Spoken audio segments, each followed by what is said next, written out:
All right. Finally got 21. Took way longer than I thought it would. I spent about I've spent about 18 hours in turbo mode so far. Um, the first bit was pretty easy. I think I was looking at the timestamps, and it was about 7 hours to go from just like my first completion, and then slowly improve that down to 22, and then 22 to 21 just took forever, about 11 hours. So let me give you some commentary on turbo mode, a quick tutorial for anyone else interested in doing this. I think 20 is possible if you've got more patience than I do. And as far as I can tell, 19 is a pretty strong time by Boson, and I'm not going to attempt that. I'm not going to attempt 20 either. Um, so right off the start, this is really difficult to get right, and I'm not sure what Boss or Wouter or Boson are doing here because they all have slightly different approaches. I cannot, for the life of me, I cannot hold run speed for the whole thing, and I can barely hold side strafe at the same time either. So I start out by pretty much side strafing over, and then trying to maneuver the ramp by just holding um, C up. So not trying to strafe left or right at the same time, just C up, because otherwise it's um, I've just in general I've got bad movement, but turbo mode just makes this even trickier to navigate. So just kind of scoot along the ramp, and then I go straight for the door. And then what I do is hold C up to the key, um, C left, C up to the key, and then just back out. Because like if you watch Boson's run, I I feel like he's holding run speed the whole time. Uh, for how fast that run is, and he comes in and goes to the door kind of and turns, and uh, I tried that for a long time, and I could not. It was like 1 in 100 attempts for me. I just cannot get the movement down. So C up, come in. Oh, C right's what I do. There you go. That took me 7 hours, I said, to get from my first completion down to 22, and I feel like 4 hours of that was just trying to get out the hut in a reasonable amount of time. And once I did that, the rest of the runs, I mean, improved pretty quickly. But that movement right there was, I feel like it's the hardest part of the run. The rest of it's just kind of like RNG. Like the movement part is really um, what's going to be preventing you from getting a good completion early on. So, yeah, see, it's so easy to get stuck there. It's so easy to miss the door in turbo mode. Um, Once you can figure out how to get past the hut part, I'll give you some clues on my timings and talk a little bit about the ending, and then you can figure out what you want to do to get your own time. But um, my guide for the first drone is this shadow right here, and the timing works out pretty much. There's really good indicators with the geometry of this level to kind of time things right. So if you come out of the hut, you're holding run speed, and right whenever you cross that first line, which I didn't do just now, it's going to be pretty good timing to throw a grenade for the first drone. And it kind of depends on your angle here. You know, are you farther to the right or the left? So you've got to figure out kind of your approach and adjust accordingly when you want to start holding. And then my other visual indicator is the edge of the wall right here. And it works out pretty well. I'd say this is the most consistent drone for me. And um, what you want to do, I think Wouter does this. I can't remember if Boss does this, but Boson, I don't know if he just gave up trying or what, but uh, Wouter does it a pretty close throw and it detonates and it gives him a nice boost. And that really helps, especially trying to go for 21. I'd recommend trying to go for that. Um, but of course, you don't have to if you're Boson. Um, so, you know, C right, C up, you want to kind of angle it there. When you hit the corner, just before you hit the corner, you want to release. You want to not have it bounce out too much, but the timing should be just right that it's gonna explode somewhere around here.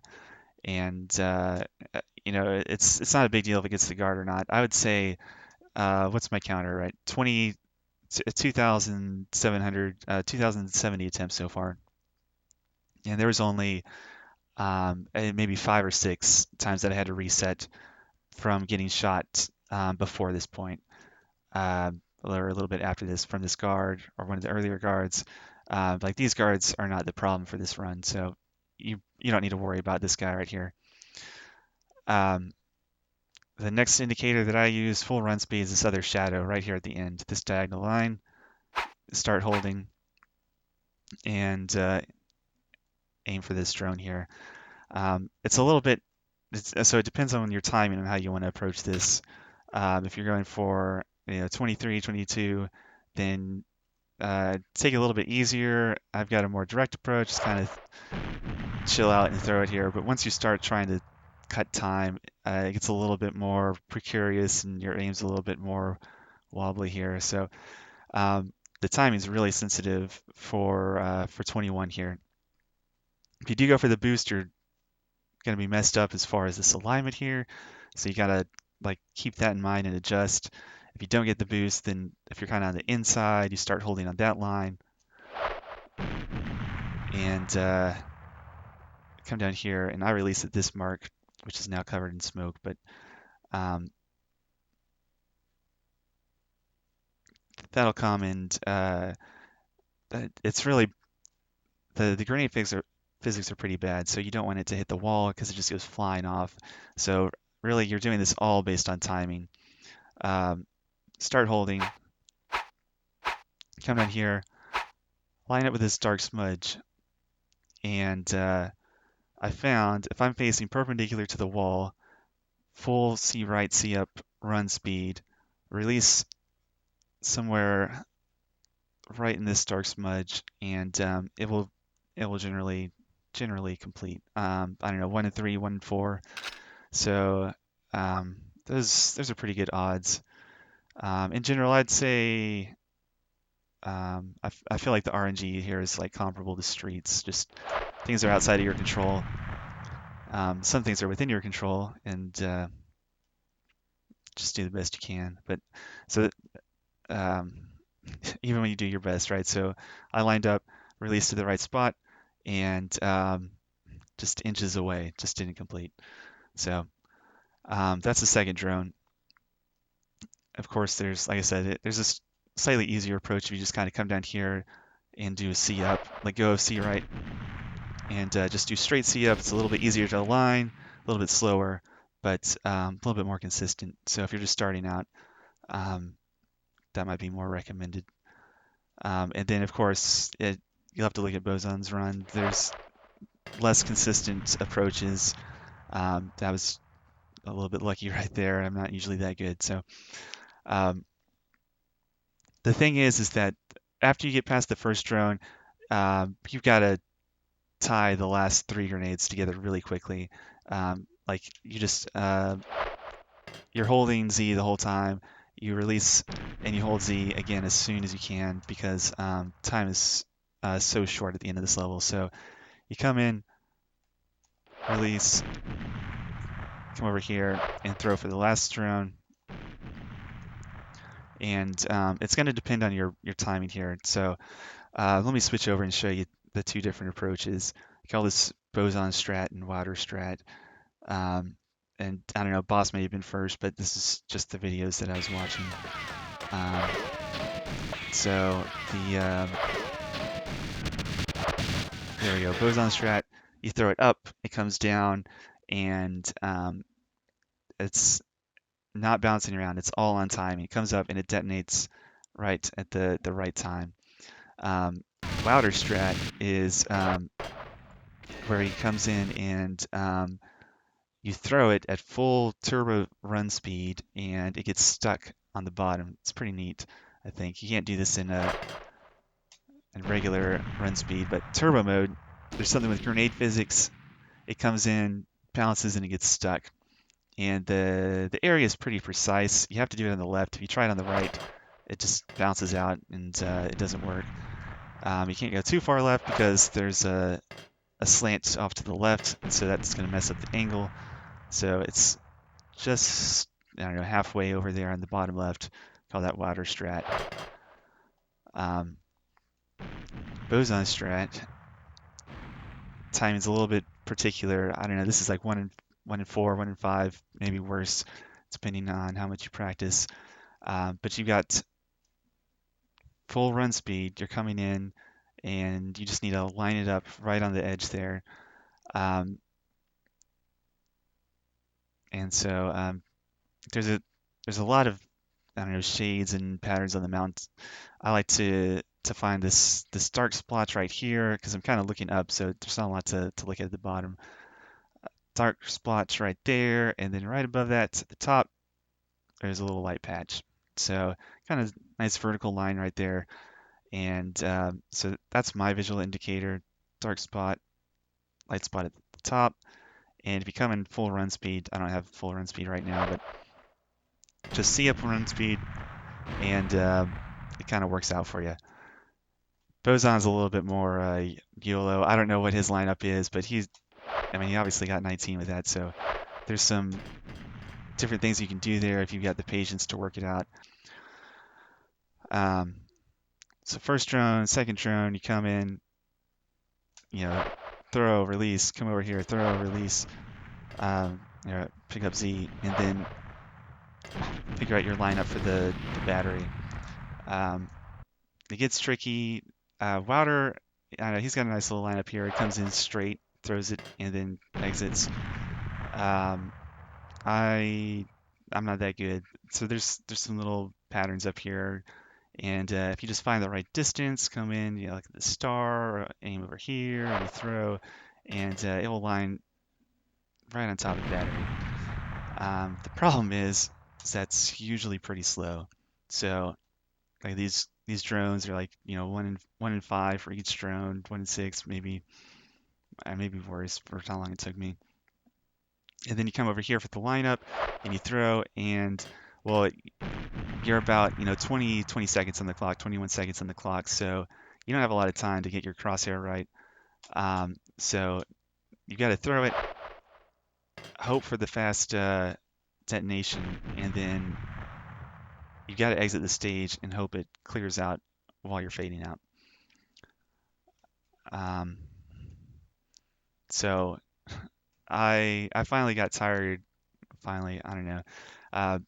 Using the C up, so bosons, or at least holding run and strafe at the same time. It's obviously going to be faster, a little bit harder to line up, and I think bosons lineup allows you to be farther away. All right, so the farther away you are, the less you have to run over here and down, so that's going to save you time. So I think the vertical lineup is less likely to complete, but it gives you enough time that you come over here and throw 2 grenades. And 2 grenades is going to be so much easier to get the C completion than otherwise. Like if you watch Router's one, I was really trying to do this, and it's barely possible for me, but I ran out of patience here. Router's run, come over here, and I'm just on the edge of being able to do this. I got so many B completes, and then C just didn't complete. Just need the instant detonation. It's just not there, and I just could not grind that out. Switched over to the farther away, boson strap for the last drone, and that gives you the time to do 2 grenades. Gives you a much bigger window for 21, and that's all I'm going for. 21. You can obviously do better. Boson's 20 or 19. You probably get 20 with this if you get the fast completion. I've had I had a 19B completion. You just, if this last guard messes you up, just exit. I've had 19B completions, but that was maybe once that happened for me. But I'm not grinding that out. Yeah, I guess the last thing to mention, this guard right here. I don't know. He's a factor, but it's the whole level's a factor. So I don't know if it's worth it. You know, Boson runs around the opposite side of the plane, and you're obviously safe from the late drone detonation, the last third drone, and that guard there. It's a little bit sheltered on the outside of the plane, but I don't know. The guard's like 50% of the ending problem. Um, 9 times out of 10, it doesn't bother you at all until you're on pace, right? So uh, it's up to you to figure out if it's going to be worth it or not to figure out this lineup with the wing and the um, approach here. For me, I think it was just easier for the lineup here and just grind out the guard RNG. So that was my approach. Okay, I think that's enough talking. Hopefully that will help someone.